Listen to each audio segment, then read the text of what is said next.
আসলে আমাদের দল থেকে এখনো নমিনেশন কনফার্ম করা হয়নি, দল থেকে প্যানেল নিশ্চিত করা হয়নি। আজকে রাতে অথবা কালকে সকালে ইনশাআল্লাহ প্যানেল নিশ্চিত করা হবে, তখন আমরা সকলে ঐক্যবদ্ধভাবে একসাথে আসবো। আর আপনারা জানেন যে ছাত্রদল একটি বৃহৎ ছাত্র সংগঠন।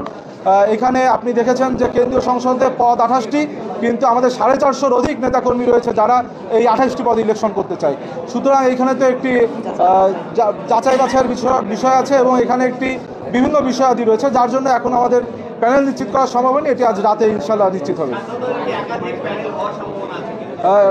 আমার মনে হয় না, কারণ ছাত্রদল আপনি জানেন যে আমরা ছাত্রদল যারা করি, ছাত্রদল একটি আদর্শিক ছাত্র সংগঠন, যেখানে আমরা শহীদ রাষ্ট্রপতি জিয়াউর রহমান, বেগম খালেদা জিয়া এবং তারেক রহমানের আদর্শকে ধারণ করি। সুতরাং আমরা মনে করি আমাদের ছাত্রদলের সাংগঠনিক অভিভাবক দেশনায়ক জনাব তারেক রহমান যে প্যানেল নির্ধারণ করবেন, সেই প্যানেলে আমরা সকলে ছাত্রদলের পক্ষ থেকে প্রার্থিতা করব।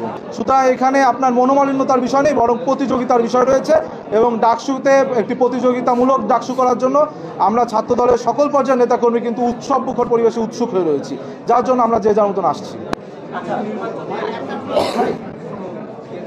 অবশ্যই, কারণ আপনারা দেখেন যে 5ই আগস্ট পূর্ববর্তী সময়ে 3 তারিখ 4 তারিখ নীল দলের যে চরমপন্থী শিক্ষকেরা রয়েছে, যারা শেখ হাসিনা পক্ষে রাজপথে ছিল, তারা কিন্তু তাদের এখনও কোনো বিচার হয়নি। 3ই আগস্ট 4ই আগস্ট 24 সালের যে সকল প্রশাসনিক কর্মকর্তা রয়েছে যারা শেখ হাসিনার পক্ষে মিছিল করেছিল, তাদের এখনও বিচার হয়নি। এমনকি হল পর্যায়েও 3 তারিখ 4 তারিখ পদত্যাগ করা অনেক ছাত্রলীগ নেতা রয়েছে নিষিদ্ধ সংগঠনের, যারা 3 তারিখ 4 তারিখ পদত্যাগ করেছে, 5ই আগস্ট হাসিনা পালিয়েছে, তাদেরও কিন্তু বিচার করা হয়নি। অর্থাৎ এই যে বিচারহীনতা সংস্কৃতি, এই বিচারহীনতা সংস্কৃতি কিন্তু ডাকসু নির্বাচন অনুষ্ঠানের ক্ষেত্রে অন্তরায় হয়ে দাঁড়াবে।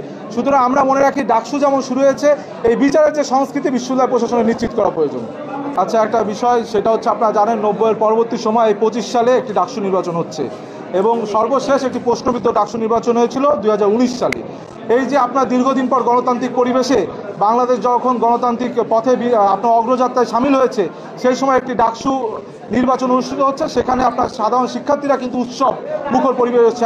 আমি আপনার অবগতির জন্য জানাচ্ছি, আপনি জানেন যে আমরা কিন্তু এখানে শিক্ষার্থীরা আপনার বিভিন্ন স্লোগান দিলেও ডাকসু রিটার্নিং অফিসারের যে অফিস, যে রুম যেখান থেকে মনোনয়ন সংগ্রহ করেছি, সেখানে কিন্তু মাত্র 5 জন আমরা প্রবেশ করেছি এবং আচরণবিধি নিয়ম অনুযায়ী সেখানে কিন্তু কোনো স্লোগান হয়নি এবং আমরা বিপুল সংখ্যক শিক্ষার্থী নিয়ে আসলেও মাত্র 5 জন কিন্তু আমরা সেখানে প্রবেশ করেছি।